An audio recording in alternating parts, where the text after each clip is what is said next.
bonjour à tous. Mon intervention qui va essayer de relater ce que nous faisons à Lyon va concerner plus spécifiquement les comportements défis associés avec les troubles du neurodéveloppement. Alors tout d'abord un bref rappel, le champ des maladies rares croise celui des troubles du neurodéveloppement, notamment l'autisme, le TDAH ou la schizophrénie précoce, notamment syndromique, avec une sorte finalement de continuum physiopathologique entre l'autisme, le trouble du développement intellectuel, le TDAH, la schizophrénie, et tout cela ouvre vers le champ des maladies rares du développement cérébral. Alors aujourd'hui, on est ici pour parler ensemble des comportements défis. Ce qu'on appelle un comportement défi, c'est un challenge qui est adressé aux équipes soignantes. Ce n'est pas une personne qui va venir nous défier, ce n'est pas le sens de ce terme, c'est un véritable défi, une question qui est posée aux équipes soignantes, avec une belle définition, je trouve, qui a été promulguée par le Collège royal des psychiatres en 2017, qui repose sur la réaction de l'entourage. Et je trouve que cette définition est assez juste, puisque dans les comportements défis, on remarque souvent une gradation en 3 étapes. La première étape est en général une étape restrictive, c'est-à-dire que la personne n'a plus accès aux activités, ne peut plus sortir, ne peut plus être pris en charge dans tel ou tel type de dispositif. La deuxième réaction, si on va un petit peu plus loin, est en général répulsive, c'est-à-dire que des personnes du secteur médico-social ou des personnes soignantes, ou parfois même des familles, disent « je ne peux plus m'en occuper, je n'y arrive plus, ça doit être d'autres personnes qui le font à ma place ». Et finalement, si on n'intervient pas, eh bien on arrive à l'exclusion de la personne et en général, malheureusement, le recours aux urgences psychiatriques et à l'hospitalisation. Or, ces comportements défis sont fréquents puisqu'on sait que c'est 10 à 15% des personnes avec troubles du développement intellectuel et c'est pour ça que nous sommes réunis ensemble aujourd'hui avec une prépondérance importante des formes syndromiques. C'est-à-dire que dans les comportements défis résistants, on retrouve jusqu'à 70% de syndromes génétiques rares. Alors les comportements défis peuvent être multiples, c'est pas uniquement l'agressivité, ça peut être aussi des stéréotypies qui deviennent extrêmement invalidantes, ça peut être des troubles sévères du comportement alimentaire, ça peut être des perturbations antisociales ou des conduites d'automutilation, avec souvent comme dénominateur commun un véritable parcours du combattant des personnes et de leurs familles pour arriver à une évaluation spécialisée. Or, 97% des comportements défis ont une fonction identifiable, c'est-à-dire que la personne communique avec son comportement, communique, exprime une frustration, exprime une difficulté cognitive et la réponse apportée par l'entourage va conditionner la répétition de ce comportement. Alors, comment est-ce que l'on gère les troubles du comportement en France à l'heure actuelle dans le secteur médico-social? Eh bien, en fait, on est plutôt mauvais. Puisque une enquête a été faite en 2017 et qui a montré que la prescription de psychotropes dans le secteur médico-social était extrêmement importante, alors qu'on le rappelle, les neuroleptiques n'ont pas l'autorisation de mise sur le marché dans les troubles du neurodéveloppement. Ils n'ont pas l'AMM dans l'autisme, ils n'ont pas l'AMM dans le trouble du développement intellectuel. Or, dans le secteur médico-social, 85% des usagers ont une prescription de neuroleptique. Presque 40% des personnes sont sous anxiolytiques, 30% sont sous anticholinergiques, qui sont des traitements qui viennent corriger les effets secondaires des neuroleptiques et qui sont eux-mêmes pourvoyeurs de troubles cognitifs. Cette étude nous a apporté aussi d'autres éléments, notamment il y a une corrélation inverse entre le nombre de psychotropes, il y a une corrélation entre le nombre de psychotropes et le temps.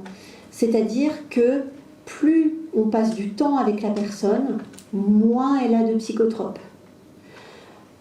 De la même manière, on a une corrélation entre l'âge de la personne et le nombre de psychotropes, comme si finalement au fil du temps, on ajoutait des molécules sans jamais les retirer.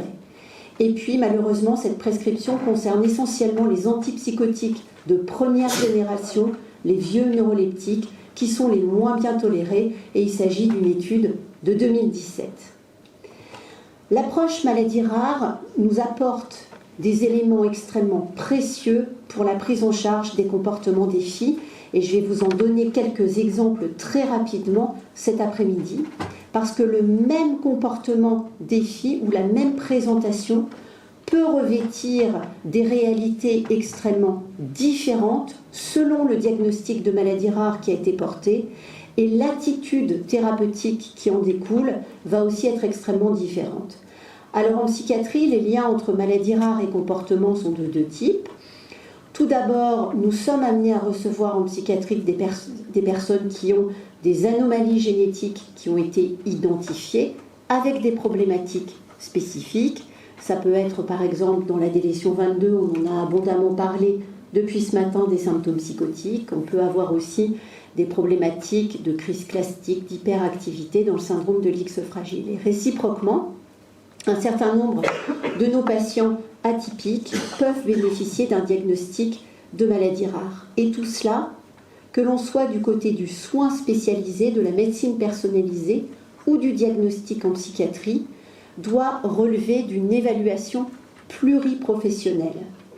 On ne travaille pas tout seul en tant que médecin psychiatre avec les personnes et les familles, mais on s'entoure d'une équipe avec des évaluations neuropsychologiques, des évaluations en orthopsie, en psychomotricité, et on travaille aussi en partenariat avec les équipes de génétique pour justement aboutir à une thérapeutique personnalisée. Alors on rappelle brièvement que les comportements défis ont une origine médicale générale jusqu'à preuve du contraire. C'est-à-dire qu'une personne qui présente un trouble du comportement doit tout d'abord être évaluée très soigneusement au plan médical général. Cette personne doit également être évaluée au plan dentaire. Et trop souvent, on attribue directement à la psychiatrie la gestion de ces troubles du comportement, et les personnes dont on s'occupe ne sont pas suffisamment examinées. Alors, quelques exemples de syndromes qui peuvent s'accompagner de troubles du comportement pour essayer de mettre le doigt ensemble cet après-midi sur la pertinence du diagnostic de maladie rare dans les comportements défis. Alors tout d'abord la délétion 22, on en a parlé avec Patrick Edry et puis ensuite avec Marie-Noëlle Babinet, qui représente probablement le modèle le plus robuste des liens entre psychiatrie et génétique, puisqu'il s'agit du risque génétique le plus élevé de développer des symptômes psychotiques. Donc il y a une pluralité d'études qui ont été menées, tant au plan des neurotransmetteurs, des gènes de la région qui peuvent être impliqués dans les symptômes psychotiques, que des anomalies neuroanatomiques qui sont également associées.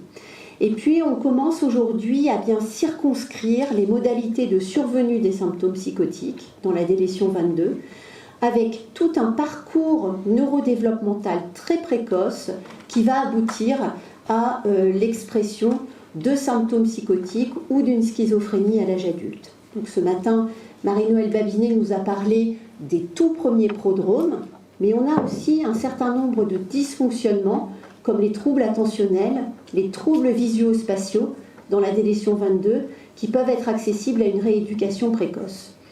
Et puis ce sont aussi des personnes qui développent des troubles anxieux extrêmement invalidants dont on sait qu'ils sont précurseurs des symptômes psychotiques.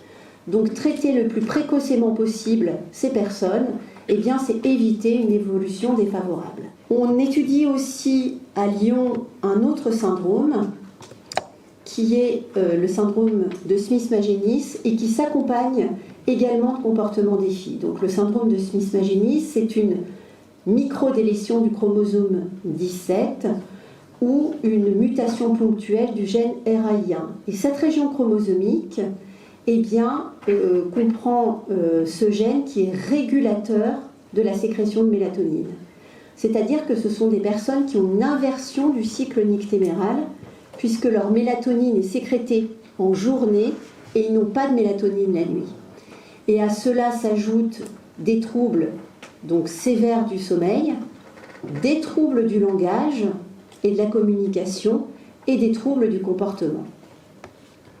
Alors vous voyez ici l'image d'une jeune fille qui a été suivie dans le service.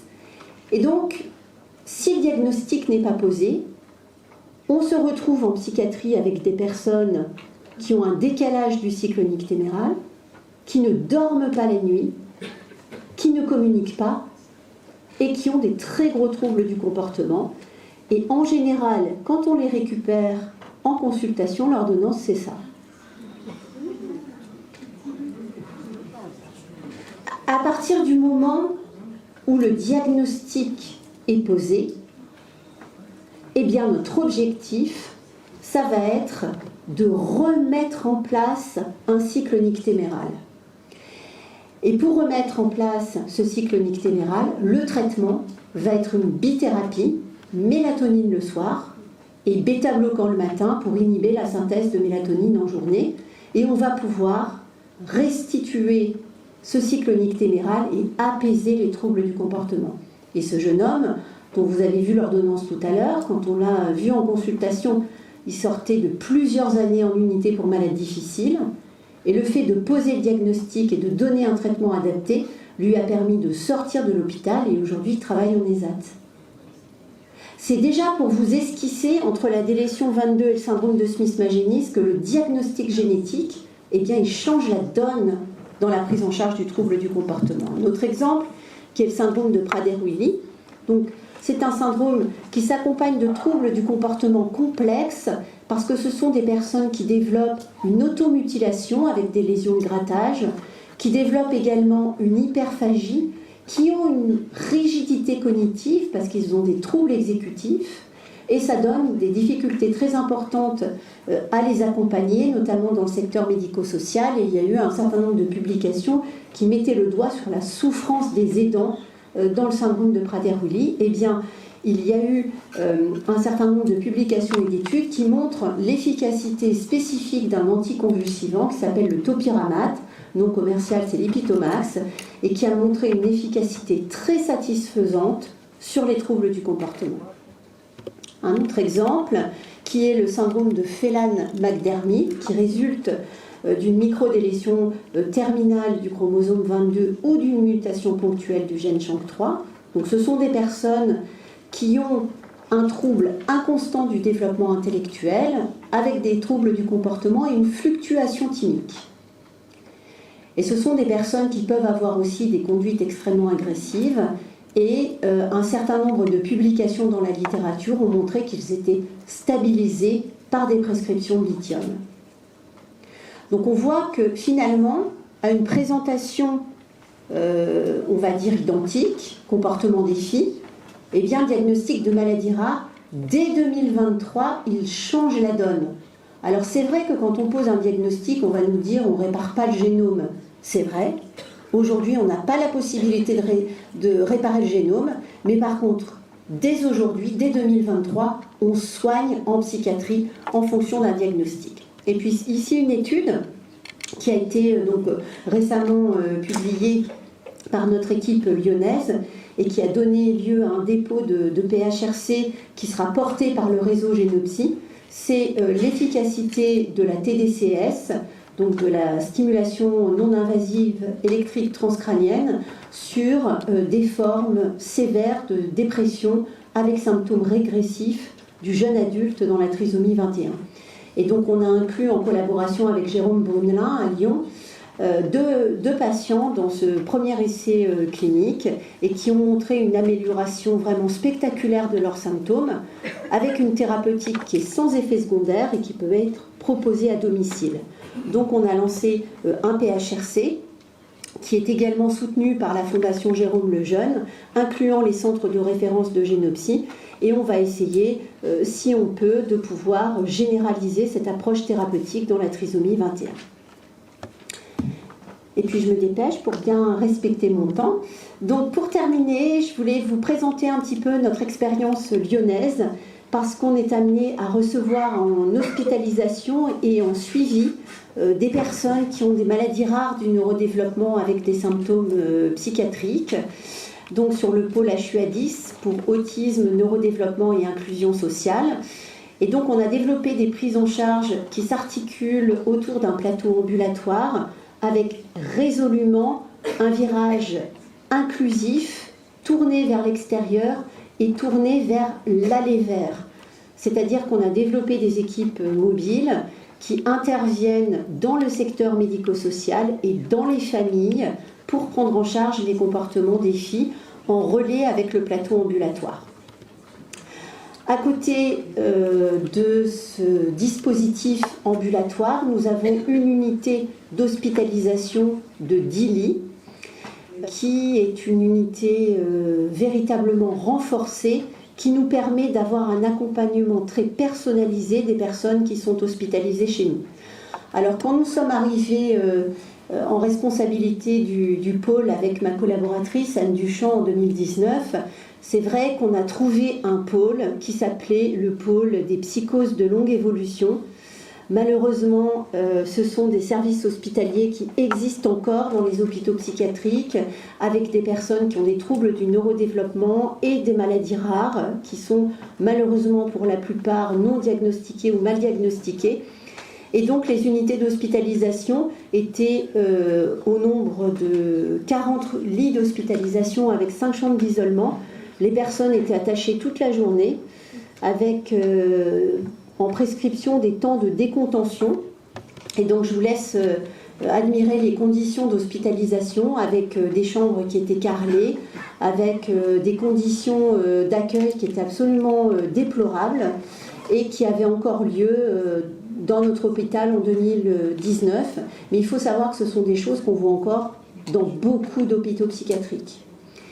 Et donc grâce au soutien de la direction du Vinatier, on a pu lancer un projet architectural ambitieux avec un concours qui a été fait fin 2021. 10 architectes et maîtres d'œuvre ont répondu avec un jury constitué de professionnels, de soignants et d'usagers. Et on a retenu un projet donc, de construction de 10 lits d'hospitalisation qui se singularise par sa modularité pour pouvoir s'adapter à chaque personne hospitalisée, avec comme maître mot la lumière, parce que quand nous sommes arrivés en 2019, on nous disait non mais les personnes autistes et les personnes avec troubles du développement intellectuel, il ne faut pas qu'elles voient la lumière. C'était un principe. Donc notre projet est plutôt tourné vers la lumière, vers la qualité de vie. Et donc on va avoir ce bâtiment. On a souhaité aussi qu'il soit beau, parce que on a trouvé que c'était un hommage à rendre à ces personnes qui ont toujours été les plus mal loties dans les hôpitaux. Donc on a souhaité que ce soit vraiment un très beau bâtiment avec un beau design architectural, avec des lignes courbes. C'est un bâtiment qui va reposer sur les principes de la neuroarchitecture et qui sera aussi un lieu d'étude sur la pertinence d'adapter les lieux de soins aux particularités des personnes autistes. Avec un jardin sensoriel, avec des alcôves qui permettront aux personnes de se retirer, de voir sans être vues. Et donc ce projet est en cours de construction. On a posé la première pierre début octobre et ouvrira ses portes, on l'espère en votre présence, à l'été 2024. Et je vous remercie de votre attention.